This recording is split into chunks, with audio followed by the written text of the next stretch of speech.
Assalamualaikum warahmatullahi wabarakatuh. Jumpa lagi dengan channel Suyak. Kali ini saya akan membawakan cerita horor yang berjudul Rompi Onto Kusumo. Oke teman-teman, kita langsung ke ceritanya.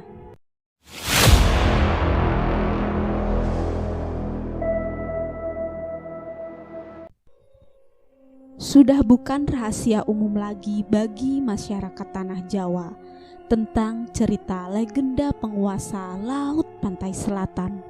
Bahkan untuk masyarakat di luar tanah Jawa pun sudah tidak begitu asing dengan legenda cerita rakyat tersebut. Cerita ini dari masa ke masa semakin cepat menyebar ke seluruh penjuru Nusantara. Meski cerita ini meluas dari beragam kabar katanya, tapi banyak di antara mereka yang meyakini keberadaan Sang Dewi penguasa Laut Selatan Pulau Jawa ini. Memang kisahnya selalu menjadi misteri seiring berkembangnya zaman. Meski begitu, entah apakah ada literasi buku sejarah yang bisa dijadikan rujukan tentang kebenarannya. Beberapa masyarakat menyimpulkan bahwa legenda ini hanya sebuah karangan fiksi. Di sisi lain, ada juga kelompok yang menganggapnya sekedar mitos belaka. Namun tak kalah banyak dari kalangan para spiritual yang mengiyakan bahwa legenda ini memanglah nyata. Menyoal mana yang benar cukup dikembalikan pada pandangan masing-masing pribadi saja. Terus, sebenarnya siapakah Sang Dewi penguasa Laut Selatan ini? Pertanyaan ini dari dulu sampai sekarang masih menjadi simpang siur yang tetap tersembunyi sebagai teka-teki. Mulai praktisi spiritual, ahli agama, budayawan, sampai spesialis sejarah beraneka ragam jawabannya. Ada yang mendeskripsikan bahwa penguasa Laut Selatan dulunya seorang manusia yang moksa menjadi penguasa Laut Selatan Pulau Jawa. Namun di lain pihak mengatakan bahwa sosok penguasa ini adalah dari golongan bangsa halus atau jin yang sudah ada sejak awal bumi ini diciptakan. Dan tentunya di setiap daerah mempunyai versi ceritanya tersendiri. Jujur, zaman ketika aku dulu masih bocah sama sekali tidak mengerti tentang cerita seperti itu. Namanya aja bocah, di pikirannya hanya bermain dan bersenang-senang. Awal kisah, ketika itu tahun 1996, aku masih duduk di kelas 4 sekolah dasar. Dengan usia sekitar 9 tahun, zaman itu kampung tempat tinggalku suasananya masih sebagai desa yang tertinggal. Apalagi kalau tiba waktu malam sangat gelap dan mencekam. Tidak beda jauh seperti tinggal di sebuah hutan. Listrik masih langka, hanya orang berada saja yang punya. Sedangkan kala itu penerangan aja masih memakai alat tradisional yang berbahan bakar minyak. Nah, ada di suatu hari, tepatnya malam sehabis waktu Isya, aku lagi duduk sendirian di dalam kamar.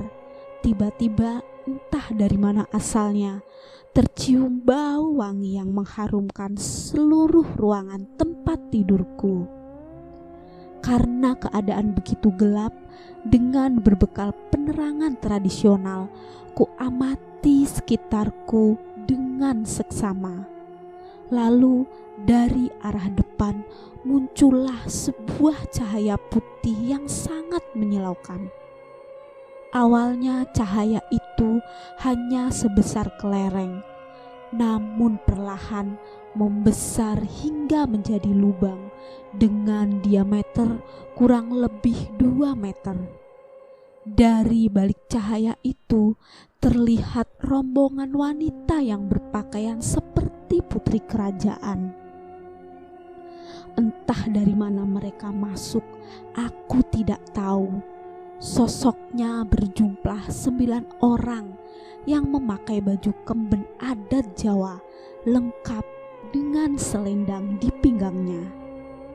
Uniknya, dari 9 wanita itu berpakaian warna-warni, mulai yang berwarna hijau, berwarna merah, kuning, biru, putih, hitam, emas, ungu, dan oranye. Dari 9 wanita tadi punya mahkota di kepala dengan bentuk yang berbeda-beda.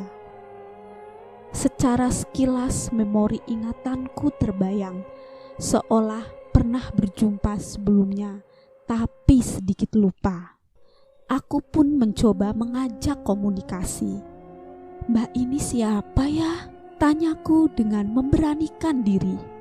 "Kami 9 putri kinasih dari Ibu Ratu Pantai Selatan, Den," jawab rombongan putri kinasih Ratu Pantai Selatan secara serentak.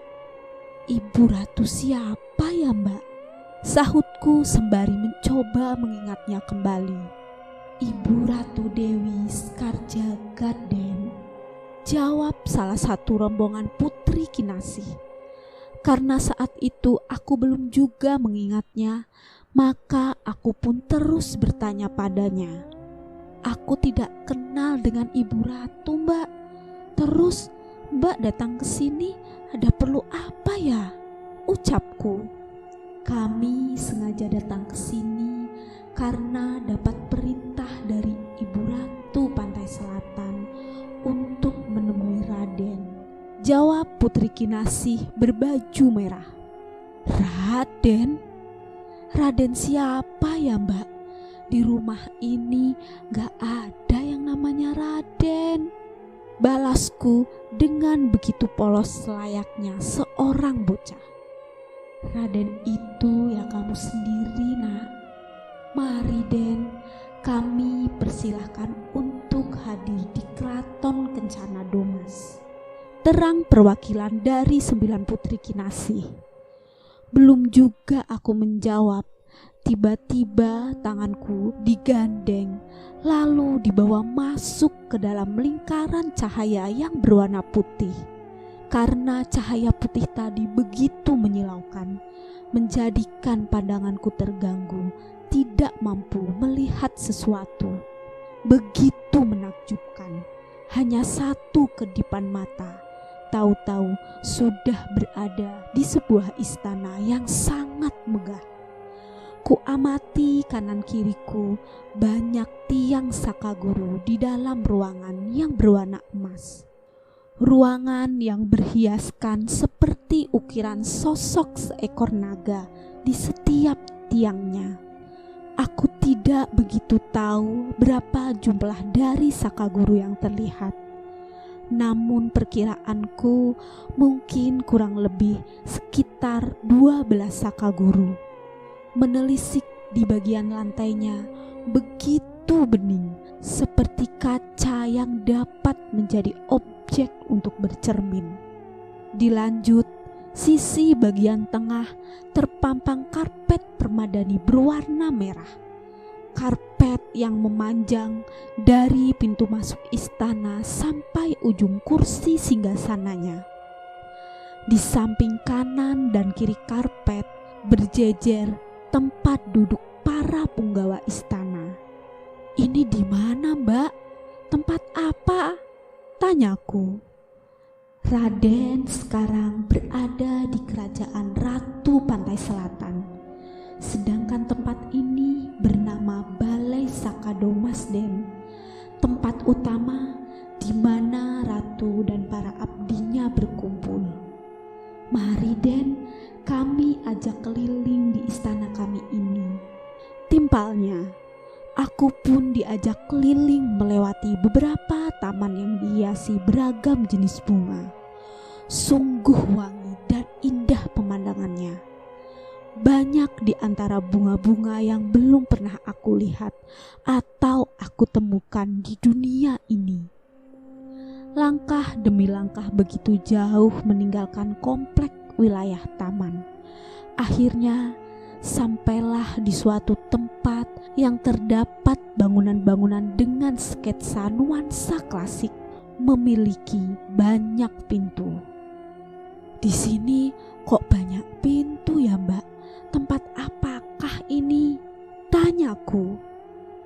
Tempat ini bernama Balai Kaputran, Den, di mana para putri serta keluarga kerajaan tidur beristirahat. Jawabnya. Memang tempat ini sepintas seperti hotel yang terdapat puluhan kamar dengan tata letak berkapling-kapling.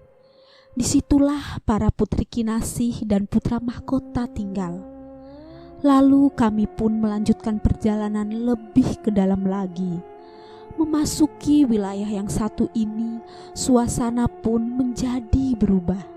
Yang tadinya tenang, santai, kini mulai merasakan beberapa gesekan.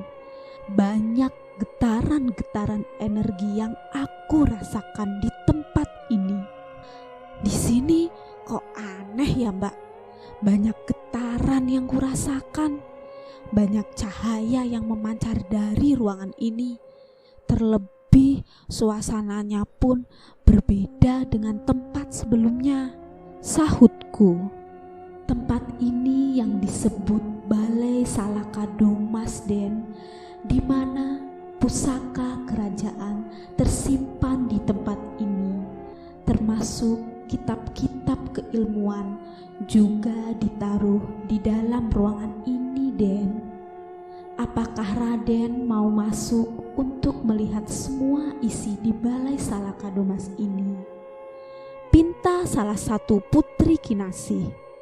"Gak, Mbak, aku gak tertarik," balasku singkat. Melihat keluguanku tentang cara bagaimana aku berbicara, 9 putri kinasih hanya kompak tersenyum memandangiku. "Ya sudah, kalau Raden gak tertarik, mari lanjut menuju tempat tahanan, di mana para musuh ataupun para penyusup ditawan, Den," ucap putri kinasih berbaju hijau. Kami pun segera bergegas menuju tempat tahanan yang dimaksud. Namun sebelum sampai di tempat tahanan, aku diajak melihat dapur kerajaan yang dipimpin oleh sosok wanita setengah baya. Perawakannya tidak begitu tinggi, sedikit gemuk, bersanggul dengan gaya jalannya yang sudah membungkuk. Sosok ini lebih umum dikenal dengan sebutan Mbok Kidul. Setelah cukup berkenalan dengan Mbok Kidul, 9 putri kinasih menggandengku menuju tempat tahanan. Di bagian tempat ini banyak tawanan yang ditahan, disekap hingga disiksa. Wujudnya pun bermacam-macam. Ada yang berbadan binatang namun berkepala manusia.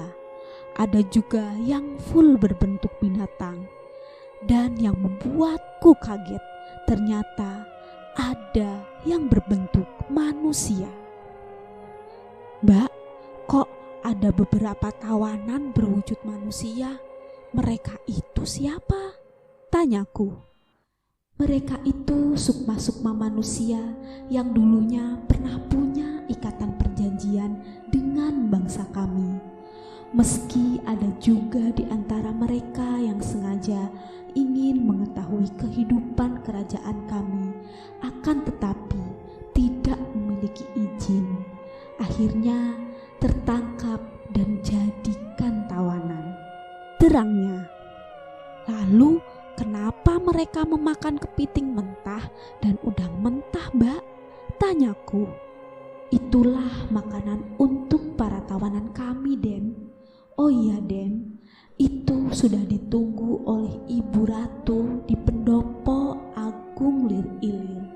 Mari kami antar, Den," jawabnya singkat.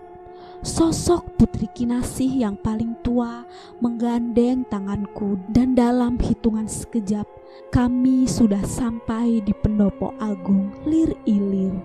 Rupanya di situ sudah ditunggu Ibu Ratu beserta para penasihat agungnya. "Assalamualaikum, Den. Gimana kabar Raden?" ucap salam Ibu Ratu. "Alhamdulillah, sehat Bu. Ibu ini siapa ya?" balasku. "Ibu orang yang sama yang dulu pernah mengajak Raden untuk bermain di sini," ucap Ibu Ratu. "Aku lupa, tidak mengingatnya Bu." "Tidak apa-apa Raden, nanti suatu saat akan tahu sendiri," balas Ibu Ratu yang membawa sebuah rompi berwarna emas yang bertuliskan huruf Arab, sembari berjalan mendekatiku. "Ini ada kenang-kenangan dari Ibu. Raden pakai ya?" pinta Ibu Ratu. "Ini apa Bu? Kok bentuknya aneh? Apakah ini baju? Aku sudah punya baju sendiri di rumah Bu. Aku gak begitu suka dengan baju ini. Apakah boleh nanti aku kasih ke temanku?" ucapku. Semua yang ada di dalam pendopo pun tersenyum mendengar permintaanku. "Ini baju rompi Ontokusumo, kenang-kenangan dari Ibu. Nanti kalau sudah sampai di rumah, boleh kok Raden kasih baju ini ke teman Raden," balas Ibu Ratu seakan sedang mengajak bercanda denganku. Akhirnya baju itu pun dipakaikan ke tubuhku, dan sepintas memang tidak ada bedanya dengan baju yang umumnya aku pakai. Bahkan terasa aneh saja ketika memakai baju rompi Ontokusumo ini. Mungkin karena sebelumnya aku tak pernah memakai baju yang model begini, jadi tidak begitu nyaman dengan tubuhku. "Bu, aku pengen pulang, nanti Ibu mencariku," ucapku.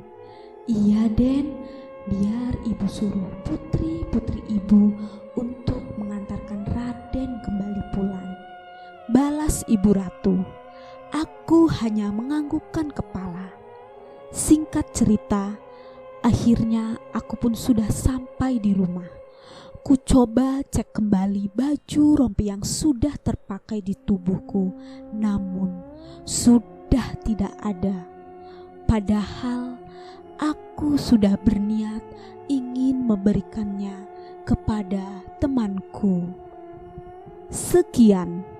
Oke teman-teman, sekian cerita dari saya. Wassalamualaikum warahmatullahi wabarakatuh. See you next time. Bye.